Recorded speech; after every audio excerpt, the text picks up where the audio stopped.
So today, we're diving into the life of Sri Chaitanya. He was a 16th century mystic, and his entire life was this just radical demonstration of divine love. He taught a simple but incredibly profound idea. If you want to enthrone the divine, you've got to purify your heart first. But let's kick things off with a question. Really think about it. How powerful can faith actually become? I'm not talking about just a quiet belief. As a force so strong it can completely overwhelm your body, captivate an entire kingdom, and just defy all logical explanation. Well, the story of Sri Chaitanya's journey to the great temple city of Puri in Orissa, it gives us this incredible window into the absolute peak of that kind of spiritual ecstasy. It's a story that really challenges our whole understanding of the limits of human experience. Okay, so our story begins the very moment Chaitanya arrives in the city. Now, his reputation definitely preceded him, but what he did when he got there, it was unlike anything anyone had ever seen before. Just try to picture this scene. A man walks into one of the most sacred temples in all of India, sees the main deity, Lord Jagannath, and just runs to embrace it. And then he collapses. But he's not unconscious. He's in a deep spiritual trance that lasts for 18 hours, completely and totally unresponsive to the world around him. Now, what's really fascinating here is who was watching all this unfold? Sarva Bhaima. This guy was the court's top scholar, a master of logic, and you can bet he was skeptical at first. But after seeing Chaitanya's profound state and really digging into his teachings, this great intellectual mind was completely won over. And his conversion, it had this massive ripple effect, leading the people of Orissa to see the divine power that was right in front of them in Chaitanya. You see, Chaitanya's teachings weren't really about giving long lectures. They were often expressed through these deeply symbolic acts. And honestly, none was more powerful than how he participated in the yearly Ratha Yatra festival. So for anyone who doesn't know, the Ratha Yatra, or the Festival of Chariots, is this massive annual event. The deities of Lord Jagannath, his brother Baladeva, and sister Subhadra are placed on these enormous, incredible chariots and are pulled by thousands of devotees all the way from the main temple to another one, the Gundicha Mandir, where they stay for 9 days. The festival is just packed with these sacred rituals. It all starts with the king of Orissa humbly sweeping the road in front of the chariots with a golden broom, a really profound act of service.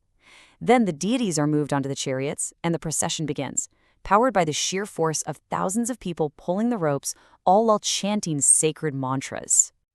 But before any of that could happen, Chaitanya introduced a brand new tradition for his followers.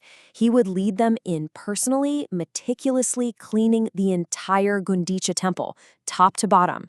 And this wasn't a chore. For them, it was a central spiritual practice. And for Chaitanya, this was such a powerful metaphor. He taught that the temple is a symbol for our own heart. Right? If we want to welcome the divine to come and live within us, we first have to clean that inner space. We have to purge it of all the dirt, like worldly desires, envy, and ego. The physical act of cleaning was a lesson in inner purification. Okay, so with the temple cleansed, the procession would begin. And it was right here, out in the streets of Puri, that Chaitanya's devotion reached its most visible and, frankly, its most miraculous peak. As the giant chariots moved, Chaitanya danced in a state of pure ecstasy. His followers had organized themselves into 7 different chanting groups, and, according to the accounts, Chaitanya somehow manifested his form in the center of each of the 7 groups at the exact same time.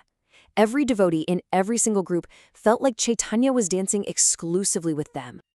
His body literally became a canvas for his inner spiritual state, displaying what are known in devotional texts as the sattvika vikaras.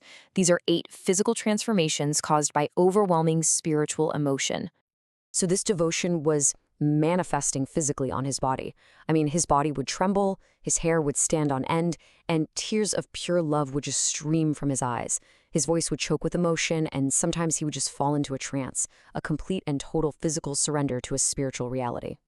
You have to understand, in this state, he wasn't just worshiping God from a distance. He was embodying the mood of Radha, Krishna's most beloved consort, feeling this intense love that was mixed with the pain of separation. He prayed to Lord Jagannath, seeing him as his beloved Krishna, and was pleading for him to return to the intimate, simple setting of Vrindavan, away from all the pomp and ceremony of the city. Now, this incredibly intense, emotional path wasn't based on some abstract philosophy he came up with. No, it was a lived expression of teachings found in scriptures, like the Bhagavad Gita, which describes the very nature of this path of pure devotion. The Gita draws this really sharp contrast. On one side, you have people who are so deluded by worldly concerns that they fail to recognize the divine when it appears in a human-like form. And on the other side, you have the high-souled saints who, like Chaitanya, dedicate their entire lives to single-minded worship because they recognize the divine as the source of everything. And the instructions for reaching this state? They're incredibly direct and all-encompassing. The call is to fix your mind on the divine, and only the divine. To consecrate every single action, from eating to working, as an offering. It demands complete devotion and to take absolute shelter in that higher power, above all other worldly or religious duties. According to this teaching, this isn't just one path among many. It is the way to truly know the nature of God and, ultimately, enter a state of eternal bliss. Logic and scholarship, they can only take you so far. True knowledge comes from love. Chaitanya's legacy isn't just in these miraculous stories. It's also in the profound impact he had on the lives of his followers. And you can see that so clearly in the touching story of his disciple, Thakur Haridas. Haridas was a man of unbelievable discipline. As his main spiritual practice, every single day, he would chant the holy names of God 300,000 times. But as old age started to weaken him, Haridas felt this deep sorrow that he could no longer keep up his daily vow. When Chaitanya heard this, he didn't just send his well wishes. He brought all of his followers to Haridas' side and started this massive, grand chant, just surrounding the devoted old man with divine sound. And right there, in that sacred atmosphere, Haridas looked upon the face of his beloved master, and in a final act of reverence, placed Chaitanya's feet on his own chest. He uttered his master's name one last time, Sri Krishna Chaitanya, and peacefully passed from this world, his life of devotion perfectly complete. And then Chaitanya danced, carrying the body of his beloved devotee to the sea.